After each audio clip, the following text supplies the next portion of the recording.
ያለው ተናጋሪያችን እንግዲህ ብዙዎች ሲነጋገሩበት ነበር። በእርግጥ ይናገራል ወይ እንዴት ሆኖ በምን መልኩ ብለው ብዙ ሲጠይቁ የነበሩበት ካነጋገሩት ስሞች አንዱ ነው።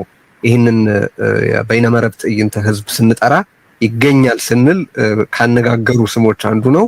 እሱም አቶ ዘመነ ካሴ ነው። የአማራ ህዝብ ብሔራዊ ድርጅት አመራር ነው። በአሁኑ ወቅት በትጥቅ ትግል እያካሄዱ የሚገኙ ኃይላትን በመምራት ላይ ካሉ ጓዶች አንዱ ነው።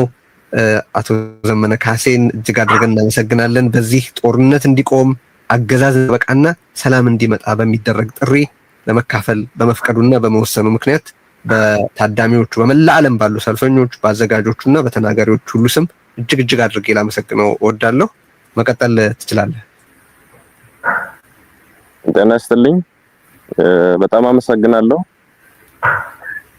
ከመነሻው መልእክቴን የማስተላልፈው በድካምና በጉንፋን ጫና ስር ሆኜ ስለሆነ አንዳንድ ምቾት የሚነሱ ነገሮች ቢፈጠሩ ወይ ቢታዩ ከወዲሁ ይቅርታ ጠይቃለሁ። እጅግ በጣም አመሰግናለሁ። መልእክቴን በሚከተለው አኳኋን በጽፋ አቀርባለሁ። ለአብሮነት ኢትዮጵያ ጊዜያዊ አስተባባሪ ኮሚቴ በቅድሚያ በዚህ ዝግጅት ላይ ስለጋበዛችሁን በጓዶችና በትግላችን ደጋፊዎች ስም አመሰግናለሁ። የአብይ አህመድን አገዛዝ ለመታገል እንድንገደድ ያደረገን ራሱ ግለሰቡና እርሱ የመሰረተው የግድያ የዝርፊያና የዘር ፍጅት መዋቅር ነው። የአማራ ህዝብ መንግስትነትን አሳምሮ የሚያውቅ ለመንግስትነት መጽናትም የሚዋደቅ የነጻነትን ጥቅምና ዋጋ በሚገባ የሚረዳ ህዝብ ነው። በዚህ መንግስትነትን በሚያውቅ ህዝብ ላይ ጊዜና ሁኔታ ተገጣጥሞለት የመንግስት መሪ የሆነው አብይ አህመድ ግን መንግስታዊ ስልጣንን ህዝብን በዘሩ ለመግደልና ለማፈናቀል የዘር ፍጅት ለመፈጸሚያነት አዋለው። ተንበርከኩልኝና እኔ ልግዛችሁ ማለት የየትኛውም አምባገነን ባህሪ ነው። የአብይ የሚለየው ልግደላችሁና ሙቱልኝ፣ ይህንንም ሳደርግ ዝም ብላችሁ ተገደሉልኝ፣ በዘር መርጨት ፈጃችሁማ ትከላከሉኝ ብሎ መነሳቱ ነው። የአማራ ህዝብ ደግሞ አንተ ገዳይ እኛ ሟች አንሆንም ብሎ ብረቱን አንስቷል። ይህ የመጨረሻው ውሳኔ ነው። ከዚያ በፊት ህዝባችን የደም መፋሰስ ሳይመጣ የአብይ አህመድ አገዛዝ የአማራ ህዝብ ላይ የሚያደርሰው በደልና መፈናቀል፣ ጥቃትና ክፋት እንዲያቆም በሁሉም የክልሉ ዋና ዋና ከተሞች በሰልፍ ጠይቋል። በወቅቱ ህዝቡ በሰላማዊ ሰልፍ ጭምር አትግደሉኝና አታፈናቅሉኝ ብሎ ሲማጸን ራሱ አብይ የሰጠው መልስ እናንተ ጩኸታሞች የሚል ነበር። ቆይቶም የአማራን ህዝብ በብዙ ጸያፍ ቃላት መዝለፍ ጀመረ። ለተነሳ ሰላማዊ ጥያቄ ሁሉ ህዝብን መዝለፍ ሳይበቃው ጠመንጃህን ብቻ ሳይሆን ቀበቶህንም አስፈትቻን በረክካለሁ ብሎ ዘመተ። ቁጭ ብለን አንሞትም ያለ ትውልድ ይህ ሰውዬና ምስለኔዎቹ እስካሉ ድረስ እረፍትም ህይወትም አይኖረኝም ብሎ ህልውናውን ለማረጋገጥ እየታገለ ይገኛል። ወዳጆቻችን እንዲያስታውሱት፣ ጠላት ደግሞ እንዲገባው መግለጽ የሚያስፈልገኝ አንድ ነገር አለ። የአማራ ህዝብ ወደዚህ አይነት መራራ ትግል ውስጥ የገባው መሮት ብቻ አይደለም፣ የሰላም መንገዶች ሁሉ ተዘግተውበት እንጂ። የታመመ አዲስ አበባ ሄጄ ልታከም ቢል ተደብድቦ ይመለሳል። በተለያዩ ሀገሪቱ ክፍሎች ያለን አማራ እየገደሉ የተረፈውን አፈናቀሉት። በአንድ ወቅት የተባበሩት መንግስታት ድርጅት እንዳለው በ11 የአማራ ክልል ዞኖች ውስጥ 11 የተፈናቃይ መጠለያዎች ተፈጠሩ። እነዚህን ተፈናቃዮች የደቡብ የኦሮሞ ወይም የቤኒሻንጉል ህዝብ ያፈናቀላቸውና ውጡልኝ ያላቸው አይደሉም። ገድሎ የተረፉትንም ነቅሎ ያፈናቀላቸው የአብይ አህመድና የሽመልስ አብዲሳ አገዛዝ የአሻድሊ ሐሰን ተላላኪያው የመዋቅርና ስራ ነው። የአማራን ህዝብ አፈናቅለው ብቻ አልበቃቸውም። በቀይም መጠን እንገላለን፣ አትግደሉኝ፣ አታፈናቅሉኝ ብሎ በየከተማው በየአደባባዩ ተሰለፈ። ህዝባችን ለጠየቃቸው ጥያቄዎች ሁሉ የሚሰጠው ምላሽ ግድያና ጥቃት ሲሆን አሁንስ በዛ በሚል ውሳኔ እርምጃውን ከሰልፍ ወደ ሰይፍ አሳድጓል። ይህንን ሰይፍ ወደ አፎቶ የምንመልሰው አብይ አህመድና ግብረ አበሮቹ የአማራ ህዝብ የሚገድሉበት ክንድ ሲሰባበር ነው ብሎ ወሰነ። የአማራ ህዝብ አንገት ደፍቶ እንዲኖር የሚፈልግ ኃይል ሁሉ መጀመሪያ እርሱ ራሱ ይደፋል ወይም ይደፋል ብሎ አፈሙዙን ወደ ጥላቶቹ አዙሯል። እናም ሰላም ይምጣ የሚለውን አጀንዳ የአማራ ህዝብ ገና ከማለዳው ሲጠይቀው የነበረና ጥቅሜና ፍላጎቴም የሚከበረው በዚህ መንገድ ብቻ ነው ብሎ የሚያምን እንጂ ፈልጎት ወደ ውጊያ የገባ አይደለም። ተገዶ የገባበትን የትግል እያካሄደ ያለው ሰላምን ለማጽናትና ለማምጣት በሚወዳት ሀገር ውስጥ በሰላምና ከሚወዳቸው ኢትዮጵያውያን ወገኖቹ ጋር እንደ ልማዱ በትብብርና በህብረት ለመኖር ነው። ሰላም ስትራቴጂካዊ ግባችን ነው። የትግላችን ግብም ህልውናችን በዘላቂነት ማረጋገጥና ሰላምን ማምጣት ነው። ሰላም ይምጣ፣ ጦርነት ይብቃ ማለት የጦርነት ጠማቂዎች ገለል ይበሉ፣ የጦር ወንጀለኞች ለፍርድ ይቅረቡ ማለትም ነው። የአማራ ህዝብም ሆነ የመላ ኢትዮጵያውያን ጠላትና በፈረቃም በጅምላም እየገደለ ሰላም የነሳን ሐኪሙም ወዛደሩም ነጋዴውም አርሶ አደሩም ሰርተው እንዳይኖሩ ያደረገው የአብይ አህመድ ገዳይ መንፈስ ነው። ይህ ገዳይ መንፈስ ሰላምን አይፈቅድም። መንግስትነትና መንግስታዊ ስልጣን እጅግ ጥንቃቄ የሚፈልግና ብቃትንም ግድ የሚል ቢሆንም የአብይ ገዳይ መንፈስ ግን መንግስትነቱን ለማሳየት የሚጥረው የመግደል አቅሙን በማስፋትና በማብዛት ነው። መንግስትነት የማህበረሰብን ችግር ለመፍታት ምን ሰራው፣ ምንስ መስራት ይኖርብኛል የሚል መሰረታዊ ጽንሰ ሐሳብን ማዕከል ያደረገ ቢሆንም የአብይ አህመድ ገዳይ መንፈስ ግን ሲያሰላ የሚውለው ስንት እናት ገደሉ፣ ስንት ህፃን አረሩ፣ ስንት ሴት ስደፈሩ እያለ ነው። የሀገር ልማት አቁሜ በ10 ቢሊዮን ዶላር እዋጋለሁ፣ ሺህ ዓመት እዋጋለሁ ሲል ያልሰማው ኢትዮጵያዊ የለም። ይህ ገዳይ መንፈስ አሁን ወይም የአማራ ህዝብ አስገዳጅ ሁኔታ ውስጥ ገብቶ ትጥቅ ትግል ማድረግ ከጀመረ ጊዜ አንስቶ የመጣ አይደለም። ገና ስልጣን ከያዘበት ሰሞን ጀምሮ ሲናገረው የነበረ ሆኖም በብዙ ተስፈኛ እምነቶች ምክንያት የተሸፈነለት የሚያንቀሸቅሽ ደም የማፍሰስ ግብና ግብር የነበረው ሰው ነው።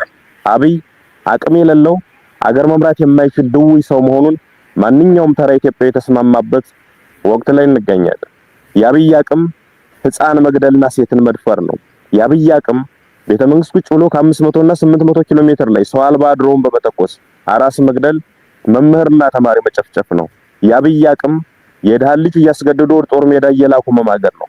አብይ አንድ ግራም ፖለቲካዊ ዕውቀትና እንጥፍጣፊ ወታደራዊ ችሎታ የሌለው ሰው መሆኑን ለማወቅ ባለፉት ዓመታት ያካሄዳቸውን ጦርነቶች ኦዲት ማድረግ በቂ ነው። አንድም ጦርነት ያላሸነፈ ብቻ ሳይሆን ደግሞም ማሸነፍ የማይችል አቅመቢስና አገር ጠል ሰው ነው። የአብይ አቅምና ችሎታ ኢትዮጵያን እየዘረፈ በውጭ ሀገር ፎቅ መደርደር ነው። የአብይ አቅም በቴሌቪዥን እየቀረቡ ድርድር ውሸት ማውራት ነው። አብይ ችሎታ የለውም ማለት ግን ጭካኔ የለውም ማለት አይደለም። ጭካኔውን ልጆቻቸው በወታደሮች እንዲደፈሩ ትዕዛዝ ሲሰጥ የሰሙ እናቶች፣ ወንድሟ አጠገቧ ሲረሽን ያስተዋለች፣ በድሮን ሙሉ ቤተሰቡን ያጣ ቤተዘመድ፣ በመድፍ ቤተክርስቲያኑና መስጂዱ የወደመበት ምዕመን ብቻ ሳይሆን የትኛውም የገጠርና የከተማ ሰው አይቶታል። ይህ ሰውዬ የሚመራው አገዛዝና ለእርሱ ታዛዥ ሆነው የተሰየሙ የሰላም ጸሮችን ሁሉ መመንጠርና የጋራ ሀገር እውነተኛ እኩልነትና ነጻነት የሰፈነበት ኢትዮጵያን መፍጠር አንዱ ገዳይ ሌላው ሟች ሳይሆን ሁላችንም ነዋሪ የምንሆንባትን ሀገር መመስረት የዚህ ትውልድ ታሪካዊ ኃላፊነት ሆኗል። የአማራ ህዝብ ይህንን ትግል የሚያደርገው ጦርነትን ለማቆምና ሰላምን ለማምጣት እውነተኛ ፍትህ በማስፈን የእልቂትን ምዕራፍ ለመቋጨት ነው። የአብይ አቅም መግደል ነውና የመግደያ በትሮቹን አስጥሎ ህዝብ በሌሊትም በተኛበት ቀንም በዋለበት እገደላለሁ የማይልበትን ሁኔታ ለመፍጠር ነው። በዚህ አገዛዝ ያልተገደለና ያልተበደለ ህዝብ የለም ብለን እናምናለን። ከዚህ በኋላ ባለችው ኢትዮጵያ ውስጥም አንዱ ተንበርካኪ ሌላው አንበርካኪ የሚሆንበት መንገድ መኖር የለበትም ብለንም እናምናለን። ሰዎችም በሙያቸው፣ በማንነታቸው፣ በሃይማኖታቸውም፣ በጾታቸውም በፈረቃና በተናጠል የሚገድለው የሚያስረውና የሚያፈናቅለው የአብይ አህመድና የምስለኔዎቹ ስብስብ በስልጣን ላይ እስካለ ድረስም የትኛውም ህዝብ ሰላም ያገኛል ማለት አይቻልም። እንደዛም አናምንም። በመሆኑም የጎንዮሽ አለመግባባቶችን እየፈታን ዋናው የሰላማችን ጦት ዘበኛ የሆነውን አገዛዝ ለማስወገድ በሁሉም አይነት መንገድ መናበብና መነጋገር ያለብን ወቅት ላይ እንደምንገኝ ማስታወስ ያስፈልገናል። ይህ ግለሰብና ሎሌዎቹ አገሪቱን ይጠሏታል። የእያንዳንዳችንን ህይወት ማሳጣት ሲያቅታቸው አገር አሳጥተውን እነርሱ ወዳዘጋጁት ሀገር መፈርጠጣቸው አይቀርም። ያ ከመሆኑ በፊት የአንዳችን ቁስል ለሌላችን ህመም ሆኖ አንዳችን ለሌላችን ደራሽ ሆነን ተባብረን ይህን አገዛዝ ለማስወገድ መናበብና የጋራ ግንባር ለመፍጠር መሽኮርመም የለብንም። የኢትዮጵያን ፖለቲካ ኃይሎች ገድዬ አሰሬና ከፋፍዬ ጨርሻለሁ የሚለውን የአብይ አህመድን እብሪት በመተባበርና በመነጋገር አንድ ሀገርና አንድ የጋራ ጠላት አለን በሚል መንፈስ በመረባረብ ማሳየት መታገል ይኖርብናል። አብሮነታችን መጀመር ያለበትም ከዚህ ነው። የጋራ ሀገር የጋራ ጠላት አለን፣ በጋራ መታገልም ይገባናል ብለን ማመን። ይህንን ስናደርግ ሰላምንም እናመጣለን፣ ጦርነትም ያበቃል። አዲስ ትውልድ፣ አዲስ አስተሳሰብ፣ አዲስ ተስፋ፣ ክፋት ለማንም በጎነት ለሁሉም። አመሰግናለሁ። በጣም እናመሰግናለን አቶ ዘመነ ካሴ፣ እጅግ አድርገን እናመሰግናለን። መልእክቱን እንግዲህ አሻግሯል። በአሁኑ ወቅት ይህንን ስርጭት ከ30 በላይ መገናኛ ብዙሃን በቀጥታ እያሰራጩት ነው። ይሄ በእውነት በጣም ትልቅ ድል ነው እና ይሄ የሚያስረዳን ብዙ ነገር አለ። እየጠቀስኩ ያለሁት ነገር ቅድም ነበረ። በበርካታ የሀገሪቱ አካባቢዎች መልእክት እየደረሰን ነው። ዩቲዩብ ብሎክ ተደርጓል። በብዙ አካባቢዎች ዩቲዩብ ብሎክ ተደርጓል። በበርካታ አካባቢዎች ደግሞ ኢንተርኔት እና ማለት ዋይፋይም ዴታም እንዲቋረጥ ተደርጓል። አገዛዙ በእርግጥም ሳይጀምር ተሸንፏል ማለት የሚቻል ይመስለኛል። ጦርነት እንዲቆም፣ ሰላም እንዲመጣ፣ አገዛዝነት እንዲያበቃ የሚጠይቅን ፍጹም ሰላማዊ የበይነመረብ አደባባይን ተቃውሞ እንኳን መታገስ የማይችል ቆዳው የተገለበጠ አገዛዝ ነው እና ይሄ የሚያስረዳን ብዙ ነገር አለ። ስለዚህ ቪፒኤን እየተጠቀማችሁ እዩት። መልእክቱ ደግሞ በስፋት እንዲዳረስ ከዚህ ቀደም የጠየቅነው ጥያቄ ነበረ። መልእክቶቹ ሲቀርቡ ከቀረቡና ከተላለፉ በኋላ በተለያዩ ቋንቋዎች ለመላ ኢትዮጵያ እንዲደርስ ድጋፍ ብታደርጉልን እንወዳለን እና እሱንም በዚሁ አጋጣሚ ማሳሰብ እወዳለሁ። እዚህ መልእክት እያስተላለፉ ያሉት ቀደም ሲል የተላለፈው የዘመነ ካሴን መልእክት ጨምሮ ከዛው ከሀገር ቤት እየተላለፉ ያሉት ቁጥራቸው ቀላል አይደለም። ይሄም ትልቅ ካሬጅ፣ ትልቅ ጀግንነት የሚጠይቅ ነገር መሆኑንም መግለጽ እወዳለሁ። በተለያየ መገናኛ ብዙሃን ይህንን ታላቅ የበይነመረብ ትዕይንተ ህዝብ እየተከታተላችሁ ያላችሁ በየምትከታተሉበት ሚዲያ ሁሉ ሊንኩን እየተከታተሉ ወይም ሰልፉን እየታደሙ ላይሆኑ ይችላሉ ብላችሁ ለምታስቧቸው ሁሉ ብትልኩላቸው በጣም ደስ ይለናል። ለሰልፍ ወደዚህ ሰላማዊ ወደዚህ ፍጹም በጎ የሆነ ትዕይንተ ህዝብ ሁሉም እንዲሰባሰብ አድርጉ። አገዛዙ ምን ያህል እንደተሸበረ በተግባሩ አሳይቷልና ግልጽ መልእክት አስተላልፈናል። ግልጽ መልእክትም አስተላልፏል አገዛዙ። ስለዚህ ከዚህ በኋላ ያለውን የምንወስነው ዜጎች ነን። ቀደም ሲል አንስቸው ጠርቻቸው የነበሩት አቶ ዩሱፍ አሁን ከቀጠሉ በኋላ ቀጥሎ የሚናገረው አቶ ጀዋር መሐመድ ይሆናል በነገራችን ላይ። ስለዚህ ለሱም ተዘጋጁ። አቶ ዩሱፍ ያሲን የአፋር ተወላጅ ናቸው። በተለያዩ የፖለቲካ ጉዳዮች ላይ ሰፋ ያለ ትንተና ሲሰጡ ቆይተዋል። ኢትዮጵያዊነት አስተባባሪ ማንነት የተሰኘ መጽሐፍ ጽፈዋል። በጦቢያ መጽሔትም አምደኛ ነበሩ። በአፍሪካ ቀንድና አካባቢ ጉዳዮች ላይ በጂኦፖለቲካው ላይ ሙያዊ አስተያየት በስፋት ይሰጣሉ። በጉዳዩም ባለሙያ ናቸው።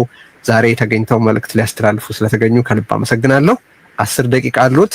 ያንን 10 ደቂቃ ተጠቅመው ጦርነት እንዴት እንዲቆም፣ አገዛዝ እንዴት ሊያበቃና ሰላም እንዴት ሊመጣ እንደሚችል ያሉትን ሀሳብና ምክረ ሀሳብ ያቅርቡ። መቀጠል ይችላሉ አቶ ዩሱፍ ያሲን። አመሰግናለሁ።